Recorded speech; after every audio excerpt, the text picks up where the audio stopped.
दीपक भाऊ म्हटले आपल्याला शूजच घ्यायचा आहे, कारण शूजशिवाय आपल्याला चालता येत नाही, चप्पलने आपल्याला काही चालता येत नाही.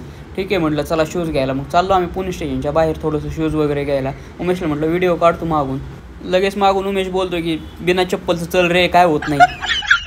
शॉपिंग करून आल्यानंतर म्हटलं ट्रेन कितीला पाहू. ट्रेन होती 3ला. तोपर्यंत भाऊ म्हटलं व्हिडिओ काढू. म्हटलं चालते चालू. उमेश म्हटलं मी व्हिडिओ काढतो. भाऊ म्हटले तू पुढे चालते. म्हटलं चला. म्हटलं ठीक आहे. झालं व्हिडिओ वगैरे काढले आम्ही. मग बाहेरचा व्ह्यू पण दाखवूया म्हटलं. मग बाहेरचा व्ह्यू वगैरे जरा झूम वगैरे केला. मग तुम्ही पाहू शकता कसा व्ह्यू आहे, कसं वाटतंय झापूक झुपूक. अरे कहना क्या चाहते हो. उमेशची काय व्हिडिओ काढण्याची. मग पोचलो आम्ही लोणावळ्यामध्ये. लोणावळ्यामध्ये पोचल्यानंतर आम्हाला भेटले काकांना म्हणलं किती घेत आहे. काका म्हणले 2000. काकांना म्हणलं आम्ही 2000मध्ये अख्खी मुंबई फिरून येऊ. काका म्हणले चला ठीक आहे 500 रुपयामध्ये ठीक आहे.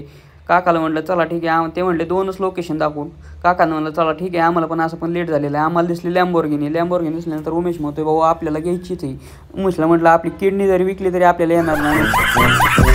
म्हटलं आता थोडासा बाहेरचा व्ह्यू दाखवा, कारण ट्रॅफिक पण होतं पुढे, हळूहळू चालत होती गाडी. तर भेटू पुढच्या ब्लॉगमध्ये मित्रांनो. या पुढचा ब्लॉग खूप इंटरेस्टिंग आहे, बघायला मिस करू नका. धन्यवाद.